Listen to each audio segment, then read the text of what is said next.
I was broke. I was not doing well. I was post-divorce. I felt like a failure. And I will say my life has changed dramatically since then, since I made a commitment to myself and just started using these tools that are available to us, even things like gratitude and forgiveness that people talk about. But once you actually start practicing them, that's when the changes start to happen.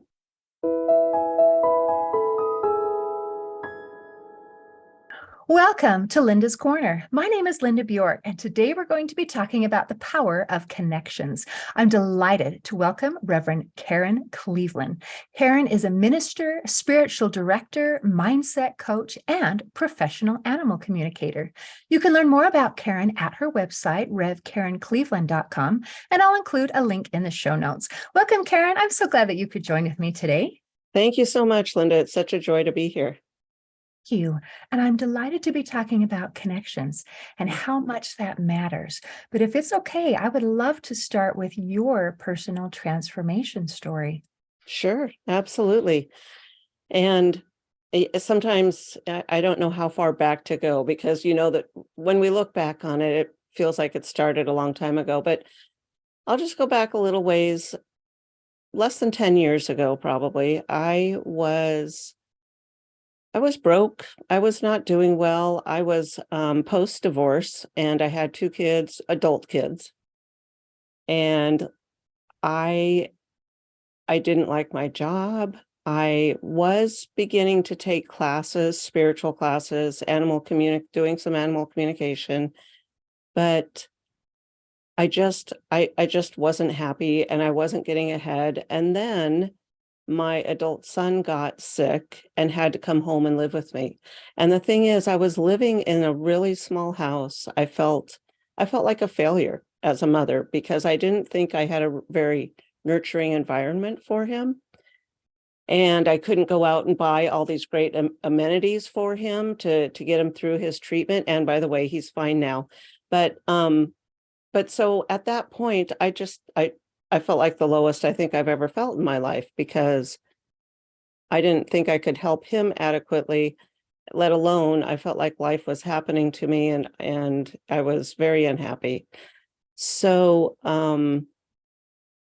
as I said, I was doing some animal communication and I started to realize and I started to dedicate myself to applying some of the same principles to my relationship with God, the universe. And I realized that being in connection, so when you're in connection with animals, there's a lot of pictures and feelings exchange. And it occurred to me that the same thing was happening in my life.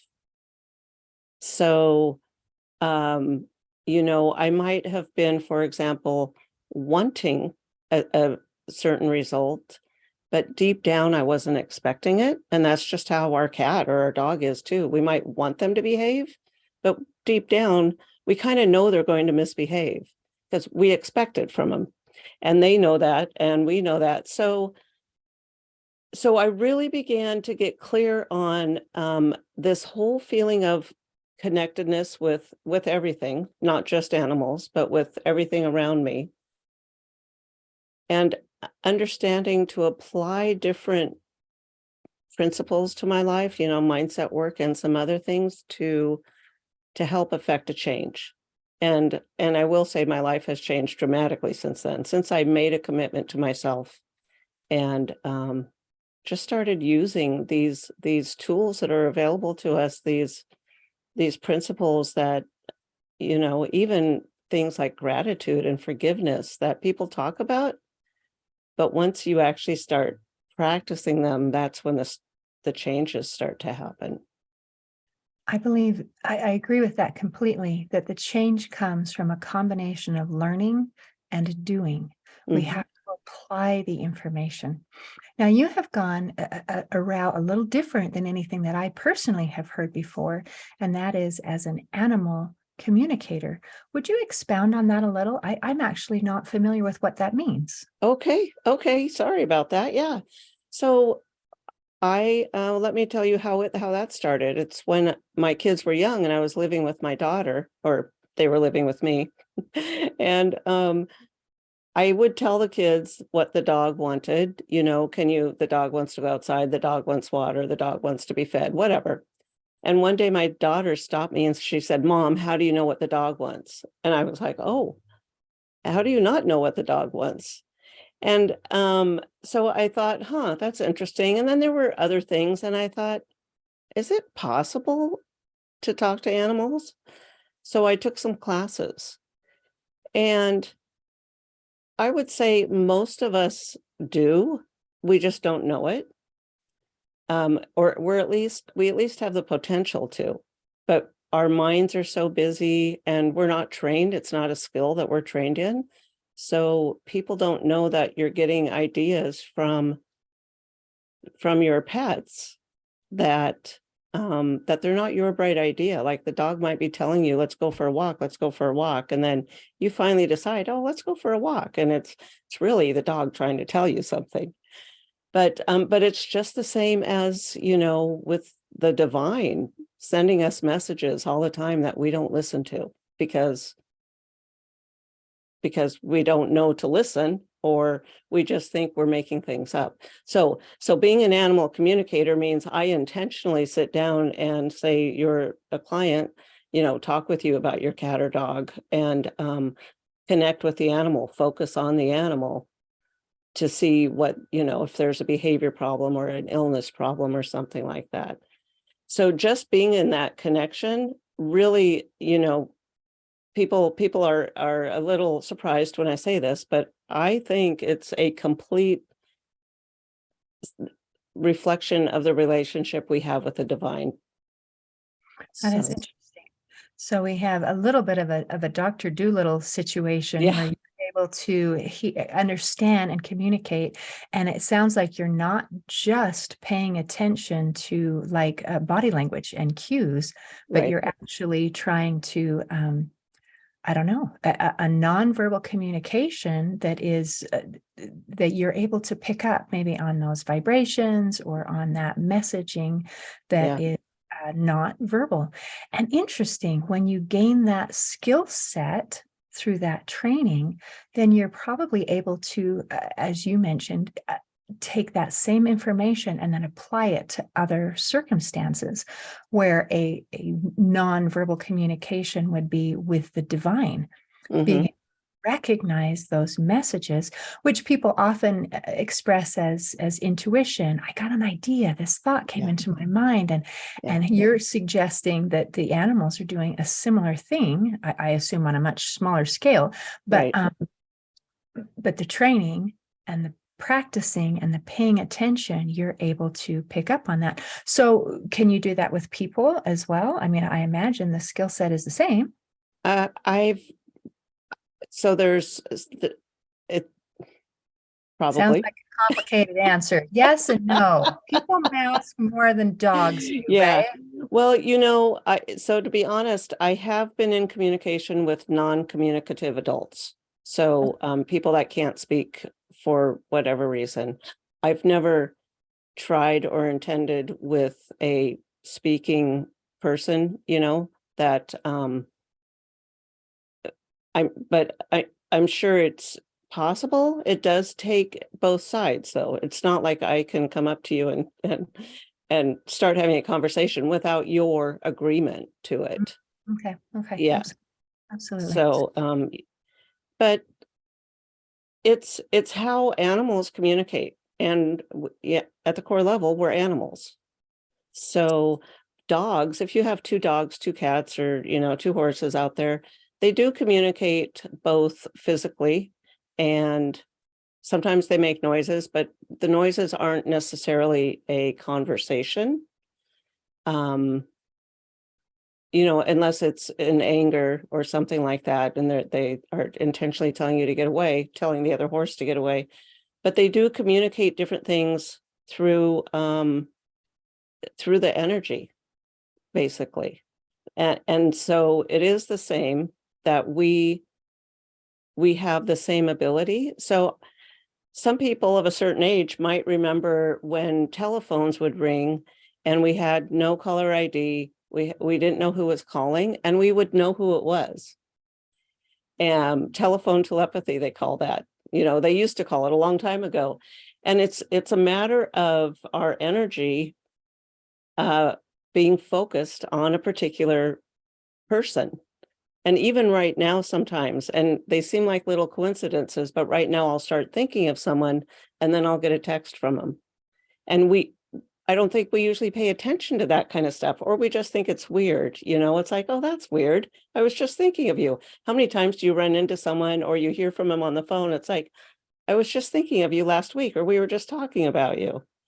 So Yes, that is a common phrase, isn't it? yeah, it is. So So, go ahead. I would love for you to expound a little bit on coincidences, because I know that that's something that you talk about, is that coincidences maybe aren't as much of a coincidence as we thought they were. Right, right. And they might be. I don't have the answers for everything, but so little things, like I said, like one day I started writing down actually everything that happened, because people always like to have examples. And to be honest, I don't have the list in front of me. The only one I can think of, oh, I know. One of them was I thought, oh, the power is about to go out on my tablet. I was watching a Zoom. I was watching a class of some kind. And all of a sudden it went out. And again, was thinking if someone got a text from them. So those kind of coincidences might be things that are about to happen, that we just tune into the energy.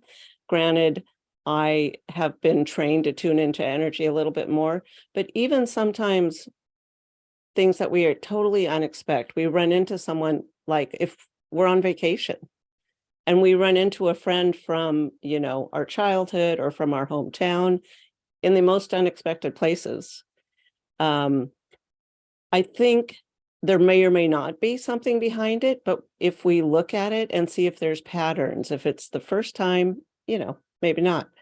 But if something is happening over and over again, if there's a pattern, I think it's worth an observation and looking at it more clearly to see if we can figure out.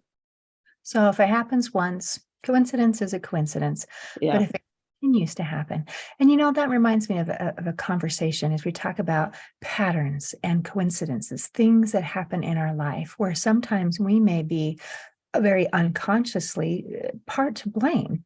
For example, I was at the hair salon getting a haircut, and the guy next to me was sitting there talking, and he kept saying, every time I get any money ahead, something breaks.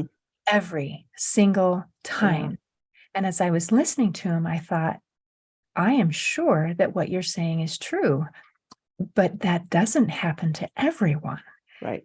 There's something about the way you behave or the way that you think or something that is kind of attracting that into your life. Yeah. And one of the things you mentioned at the beginning of our conversation is you had kind of ideas of what you'd like, but you didn't expect it to actually happen. Mm-hmm. Then have you been able to change that?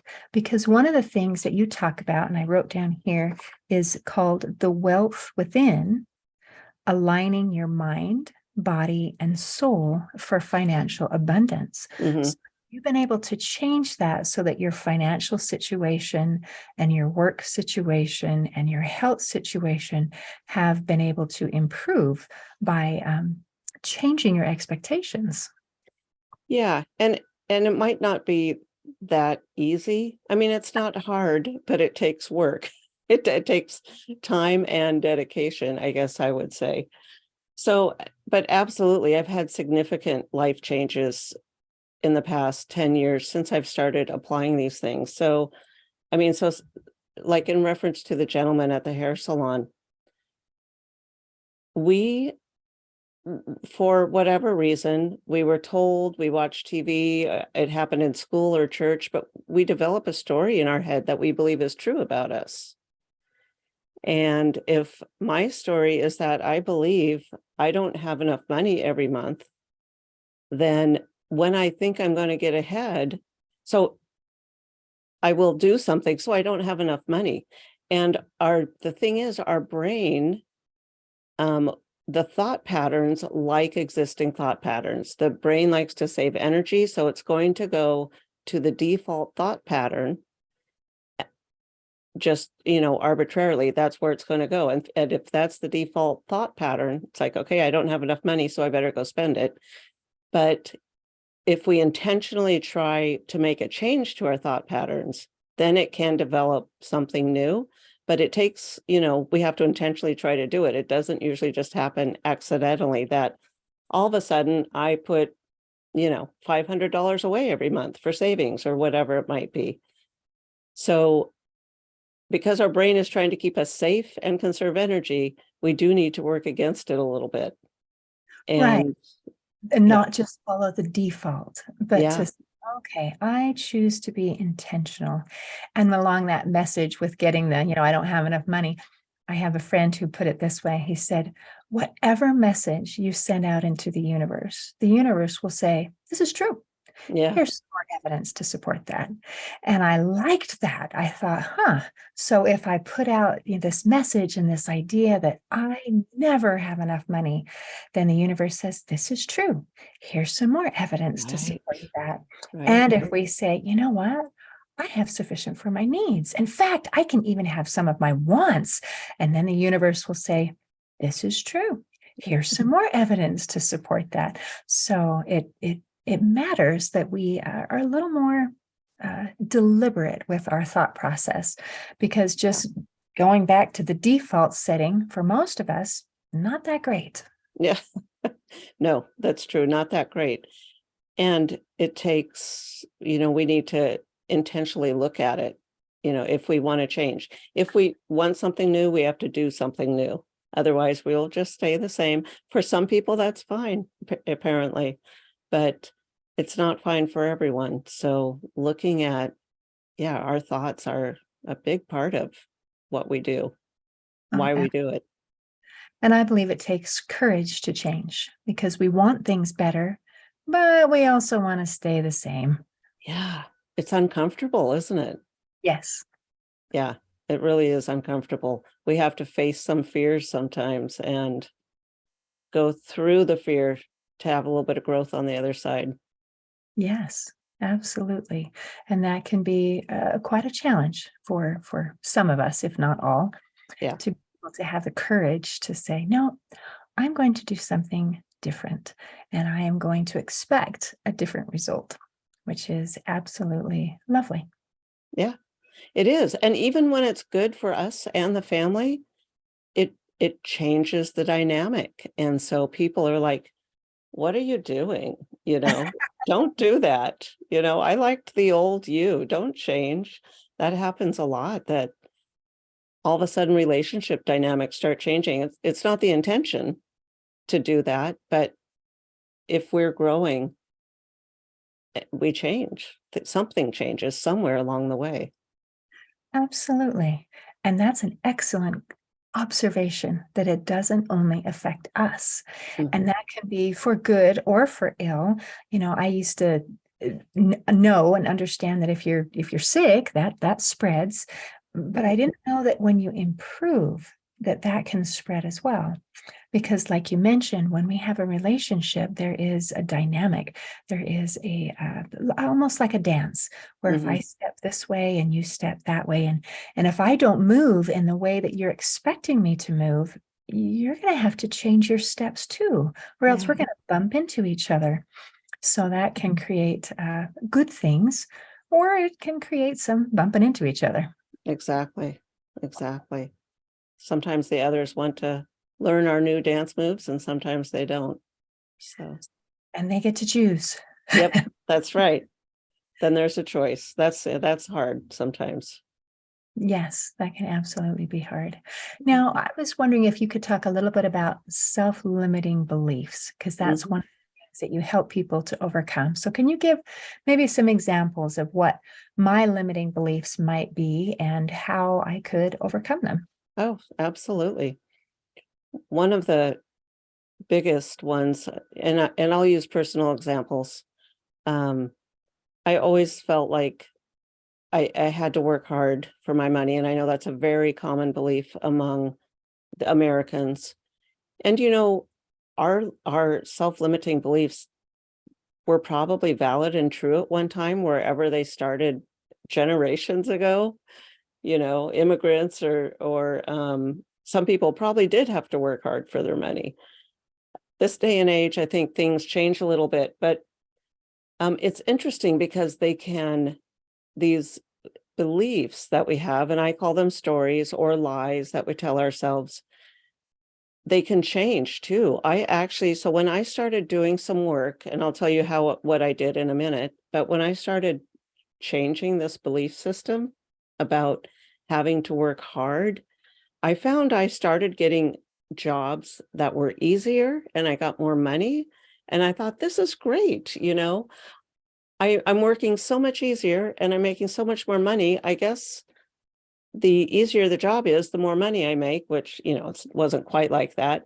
But then my self-limiting belief shifted into you're not working hard enough, you're a fraud. Someone's going to find out that you're not working hard, and so I lived in fear that they're going to find out I'm not working hard enough when I quit, or they're going to fire me because I'm not working that hard, and the funny thing is, it was work that came more naturally to me, so it was easier for me. But still, so the belief itself shifted into, it kind of morphed into something else. So it's like there's always some kind of work to do, having to be able to live, I guess, freely without knowing that we're limiting ourselves in some way. And in some ways we are. But the ways that so here's how I work with people sometimes to identify them. So one way, and I'll try not to talk too long, but one way to identify them is, what do you want? Figure out what it is you want. And so say, I want to buy a new house. I want to buy a house. And when you say it out loud and allow that inner critic to tell you why you can't do it. It's like, okay, why can't I buy that house? Well, you don't make enough money. You have bad credit. You don't have a down payment. You can't buy a house as a single woman, all these reasons. So just allow that inner critic to tell you for just a moment and write them all down. And those are the things you need to work on. The why you can't do whatever your dream is. And then, for example, let's say I have bad credit. Let's just take one of them. And we're working under the assumption that's a truth. And that it doesn't have to be a truth for everyone. So if you looked across the world, there's probably people that bought a house with crappy credit and no down payment. And so if it's true for them, why can't it be true for you? So one of the strategies is to start like you're a lawyer, start arguing for the case of the opposite. It's like, well, do you know a single woman that's ever bought a house by themselves? Well, yeah, a lot of single women have bought houses. So why is it true for them? They can do it, but I can't do it. So start breaking down each of those beliefs. But one of the other ones I really like to do is to put a what if in front of it. What if I had a down payment for a house? Because then that kind of starts opening up the possibility of, there's a million ways the divine's going to come through. And, we don't know all the possibilities. So the what if is like, well, what if I didn't have to have good credit? Is that an option? It could be an option, or what if, because once we get rid of the assumption that we can't do it, once we're open to the possibility, then the universe can show up. And the universe can come through in a million different ways. You might get some unexpected money somehow, there's so many ways that it can happen. I can't even name them all. But one of the things is to do the what if and come up with 10 possibilities. What could happen? Because we don't know. We're not God, right? We're not making all the rules in life. So be open to a different truth for ourselves. I love that. And I really liked how it was through small little steps. Like you can just imagine your brain is, your mind is locked in this, I can't. And Mhm. looked for tiny little cracks in the wall. Is Yeah. there any place where some light can seep through? What if? What Or a, do you know anyone who, and it's not, trying to be a bulldozer saying, yes, I can, because, it's, right. let's start with something small and kind of put some doubts to our doubts so that there can be something different. Doubts to our doubts. I like that. Yeah. But absolutely, just a little crack is all you need sometimes for it to start getting bigger and realizing, yeah, it's possible. I might be able to do this. Oh, that is absolutely beautiful. Wouldn't that just change everything if we didn't feel like we can't? Yeah. But maybe, what if, and I could. And I really liked your example of talking about the work situation, how something that we believe may have been true at one point, but Hmm. it doesn't necessarily mean that it's true now. I have a friend who felt this underlying fear that I am not safe by myself. Oh, And it was a really scary thing. I can't be by myself. And when she went through the process to figure out, where did this come from? Why do I feel this way? And it became just exacerbated when she got divorced, because then she was alone. oh And it's like, yeah. I can't do that because I'm not safe by myself. And as she went back through her history, she remembered an incident when she was 5 years old Mm. and she accidentally caught herself on fire. Oh, And the answer is yes. When you are 5 years old, wow. you are not safe by yourself. You Right. need to have someone with you to help, make sure that something like this doesn't happen. But that truth that was true Yeah. is not true now. Yeah. So sometimes if we look back and find out, where did that come from? And if it started with us, I mean, it might have started with our parents or grandparents or whatever, Right. but to find it and then recognize, oh, that's where that came from. Yeah. Yeah, I can see where that was true, but that doesn't apply now. I'm a grown up. I know how to cook stuff on the stove without, sticking my sleeve in it or whatever happened. Yeah. Right. Exactly. So it's amazing the impact our early years has on our entire life. Very much so. I'm always a little surprised. I mean, even at my age, 50 something, and people older than me that will still talk about an event from their childhood that is obviously have a negative impact on them. And I do it too. And it's like, how can this be? We haven't learned over these many, many years of life that we can let it go and it doesn't have to impact us. But yeah, Isn't it that does. crazy? And you mentioned earlier that our mind has this just kind of default mode where it does things as simply and Right. easily as possible.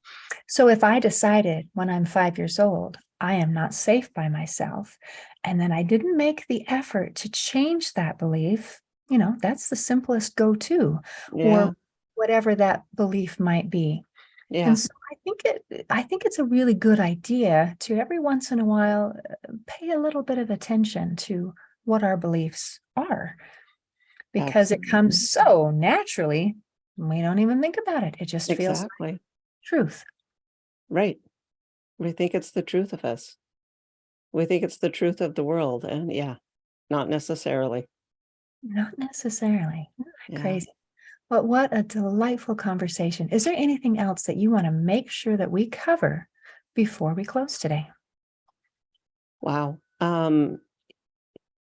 I think the only thing that I like to share with people, because it can impact your mood right now or the rest of the day, but if you are doing any kind of like work, self-help, mindset work, meditation, visualization, anything, um, I like to encourage people to get really happy before you do it. So just bring to mind some kind of joyful occasion, like maybe you and your friends were together and there was something that just everyone started laughing, and to think of it, you start laughing, or a crazy thing a kid did or an animal did or a funny movie. just bring that to mind for just like 30 seconds to either instantly raise your mood if you're feeling like you don't want to be stuck in the doldrums anymore. And sometimes I like living there, so I don't always want to get out of it right away. Or, but if you're doing some work, just to feel good to start with, because then that's your natural state. And then your natural state of truth and joy can come through a little more easier. I like that. And I loved your little bonus tip that sometimes you don't want to. You want to stay there for a little while. Yeah, I find that it is often true. And we cannot make the next change until we want it, exactly. until we desire it, and until we're ready. And sometimes that takes patience. And it takes Hmm. patience also if we are, with someone else that we care about, that we would really like them to change. And yet we have to wait until they want to. Yeah. Yep. Oh, That's right. Karen, thank you so much. This has been delightful. Absolutely. Thank you for having me. I've loved it. It's been wonderful. In closing, I'd like to share a quote by author Alan Watts. He said, "I'll tell you what hermits realize. If you go off into a far, far forest and get very quiet, you'll come to understand that you're connected with everything." Today, I invite our listeners to become aware of our connections so we can achieve our dreams. See you next time on Linda's Corner. Thanks for listening. If you enjoyed this episode of Linda's Corner, please share and subscribe to help us reach new listeners. I also invite you to check out my nonprofit, Hope for Healing, at the website hopeforhealingfoundation.org for free ebooks and other free resources to help increase happiness, build confidence and self-esteem, strengthen relationships, manage stress, and calm feelings of depression and anxiety. I also invite you to grab a copy of one of my books, like Crushed, A Journey Through Depression, or Amazon bestseller, You Got This, an action plan to calm fear, anxiety, worry, and stress. See you next time on Linda's Corner.